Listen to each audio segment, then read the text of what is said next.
Hello, guys. I hope you guys are doing well today. In today's lecture, I'm going to talk about the types of sentences, in particular, the simple sentence. Okay.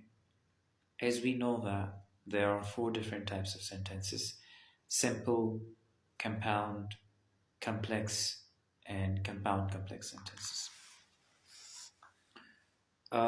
Let's talk about the simple sentence. A simple sentence contains a subject and verb, okay, and it expresses a complete thought that can stand on its own.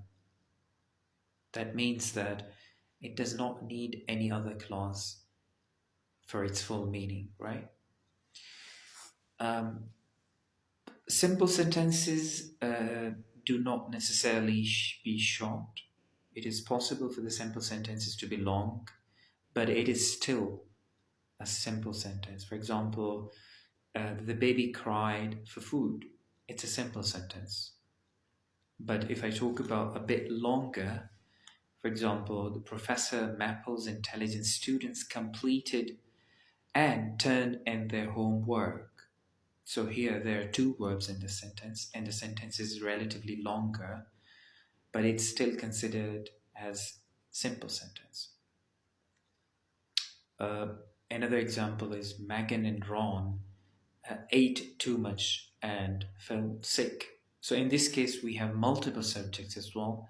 Multiple subjects means more than one subject in one sentence, and it has two verbs in the form of ate and filled.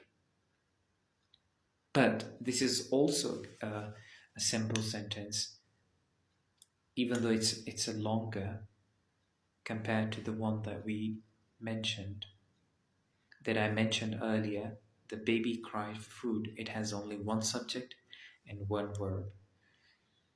So in today's lecture, you learned the one type of sentence, that is a simple sentence. In the upcoming lectures, in videos, I'll be talking about the compound sentences and complex sentences respectively. Okay, I hope you like it. If you like it, just thumbs up and write in a comment and share it with all your friends and family who can benefit from it. Thank you very much for having me.